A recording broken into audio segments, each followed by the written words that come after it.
Hello, chess friends, and welcome to Jozarov's chess channel, and welcome to the Tata Steel Masters tournament in 2020 in Wijk in Netherlands.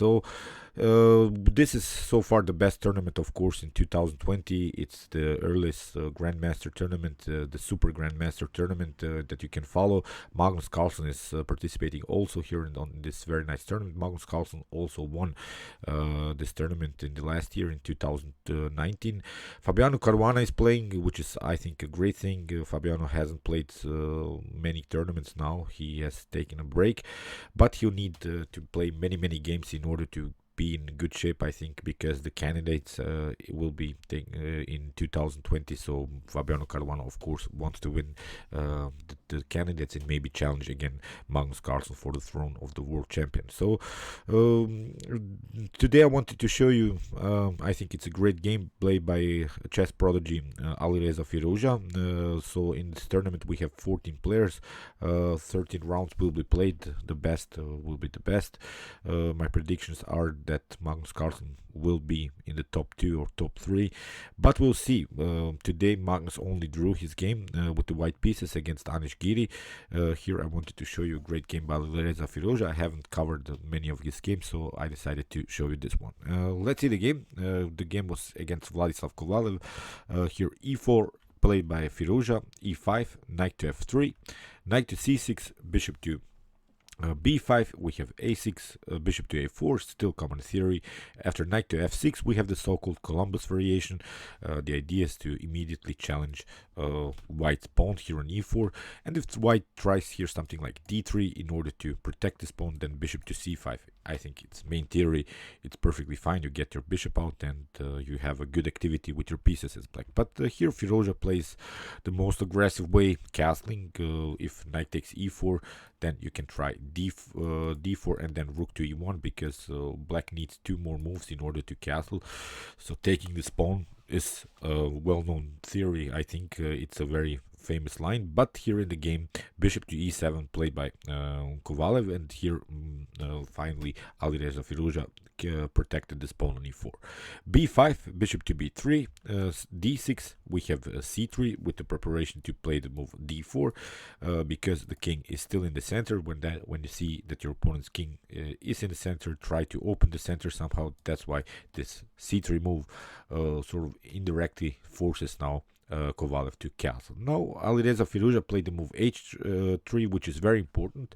The idea is, of course, to play the move d4, but if you allow your opponent to pin you, then d4 is not a possibility anymore. Then you don't have a good coverage of this d4 square. So that's why h3, a prophylactic move here by Alireza Firouzja, bishop to b7, and now d4. Here rook to e8 played by Vladislav Kovalev. He's trying to fix here the position in the center around the square e5.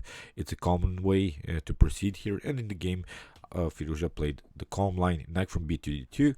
The main transposition of this knight is to play maybe something like knight to f1, maybe then after that knight to e3 or knight to g3, and attacking here this weak square on f5 or this weak square on d5. So these are the main strategical ideas of white, but of course it's preventable. But by preventing strategical ideas of your opponent, you could further weaken your pawn structure. So that's why these repositions, these tiny little moves in this Ruy Lopez games, are always a little bit provocative. If you weaken the pawn structure too much, then white can get some expand, white could get some space and try to maybe get use of your other weaknesses. So in the game, bishop to f8 was played. As I said, Kovalev is trying simply to play a blockade here on the square e5.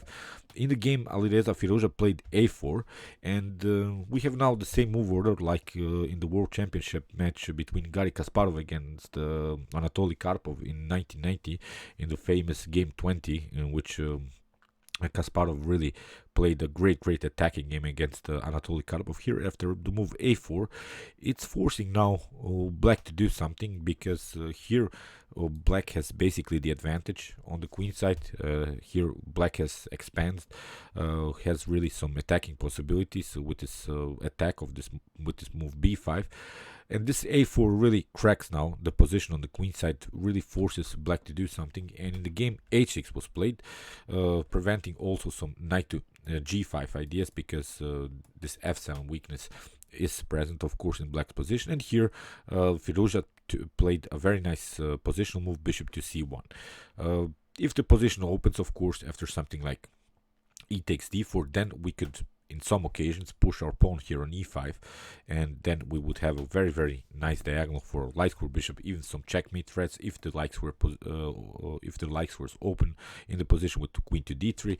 But it's still a common theory here, because the Ruy Lopez is basically well-known opening, and there is theory even till move 30. That's why I try to avoid the Ruy Lopez, because there is, I think, simply too much theory around this opening. So here, after bishop to c2, e takes d4 was played by Kovalev. We have c takes d4, and now knight to b4. This is also a common idea. As I said, we have still the same position like in the game between Garry Kasparov and Anatoly Karpov. With knight to b4, we have bishop to b1, and this bishop and the knight standing in the so-called opposition. This knight is not allowing the bishop to go somewhere actively into the game through the squares, maybe c2 or a2, and also here the bishop is covering the c2 or a2 for the knight, because of course in some occasions if this rook comes to on the c file, then maybe the c2 square could be a weakness in white's position. So in the game, c5 was played by Kovalev, which is the correct move, I think. Really challenging now, trying to build sort of a pawn majority here on the queen side, because here we have the situation in which white has only 2 pawns, black has 3 pawns, and of course with the protection of this pawn, black has 4 pawns against 3 pawns of white. So this could be a main strategical element here in the black's position. So here creating this majority attack is a common idea from black's perspective. And here Firouzja played d5, closing the center. In the game, c4 was played, and this was, I think, now the main mistake of Vladislav Kovalev, because maybe g6 here is simply better, or even try something like knight to d7 after knight to f1, g6, and maybe try something like bishop to g7 and fix the position here, as I said, around the square e5, because we have a very powerful control of the square. And there is one problem now in white's position. It's not a huge problem, but it's still a problem. It's this backward pawn here on e4. So sometimes when you notice that your opponent has a backward pawn, the best way to proceed here is to create sort of a blocking system. Try maybe to regroup here, even double up rooks on the e-file, try to grab this pawn, because this is the main weakness in white's position. And I think this setup is better for black.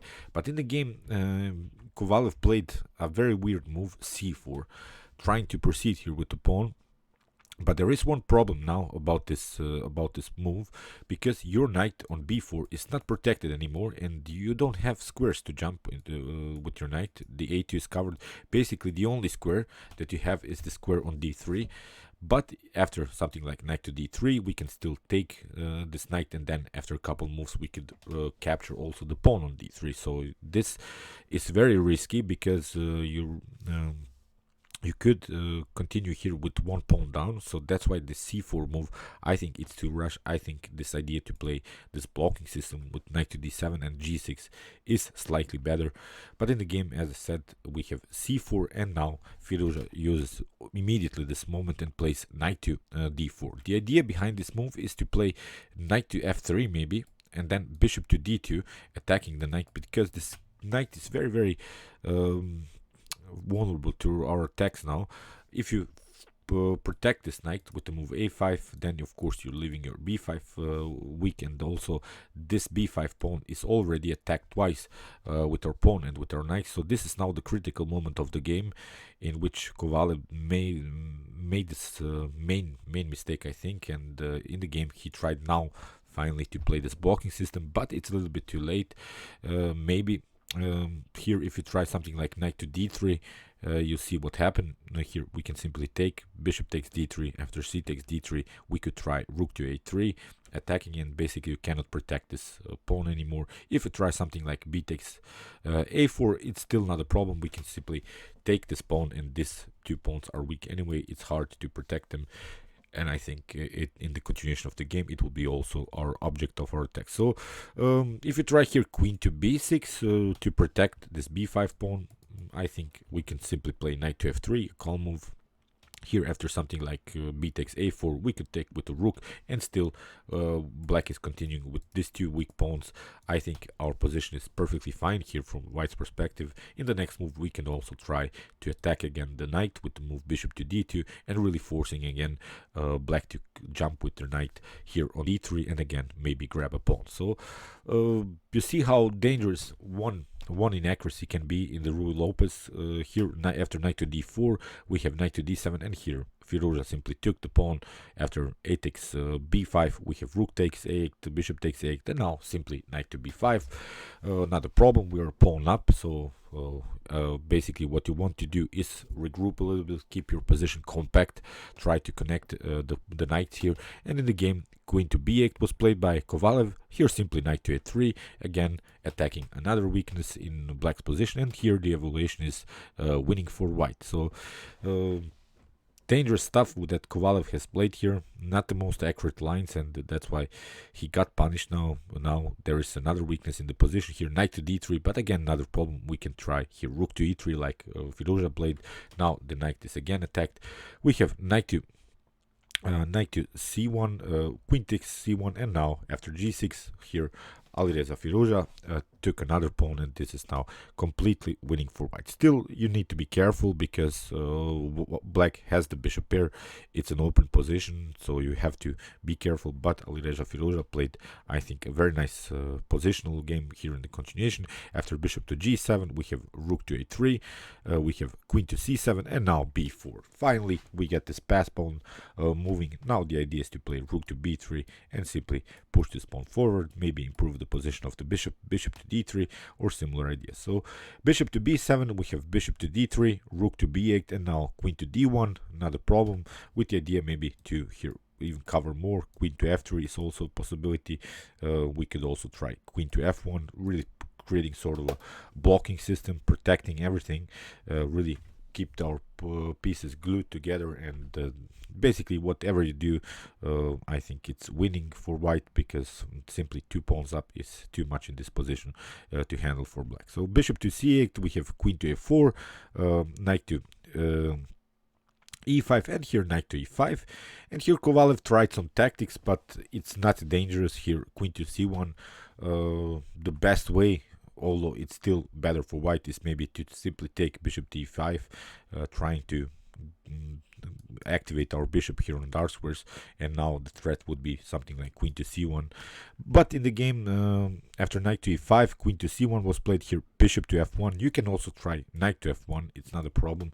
You have everything protected. After bishop to e5, it's not a problem. We could still push this pawn forward and continue the game with this very dangerous pass pawn. So in the game, bishop to f1 played by Firouzja. Here bishop to e5, knight to c4, attacking again the bishop. If we grab this bishop, the bishop is a good piece here of black's. Then I think we have solved all of our positional problems. Bishop to d4, that's why played by Kovalev. And now queen to e8. In this game it's already game over, because after king to g7 we have rook to f3, creating this very annoying checkmate threats. And now after f6, here Firouzja has a winning sequence. Queen to e7, first the check, now king to g8 has to be played, but now you see we are creating another check. Again, you have to move your king to g7, and now queen to c7 loses immediately for Kovalev, because in the next move would take the rook, and this would be a completely winning endgame here for white. Okay, congratulations to Firouzja. He started this tournament very good. Great positional game, not allowing here, I think, for Kovalev any counterplays. Great attacking game, and we'll see what will happen in the continuation of the tournament. I hope he get many points, because he's now the most talented chess player, I think, in the world. He could really be, maybe, as I said, maybe in the top 3, or maybe even the next world champion in chess. We'll see what happens with his career. I wish him all of the best, and I'm really looking forward to see how this tournament will go on for Alireza Firouzja. Okay, meanwhile you can watch my other commented chess games from some other tournaments, and you can also watch my best chess games of all time if you want to see the best chess games that have been ever played in chess history. See you soon with some more videos, and chess is the best, of course.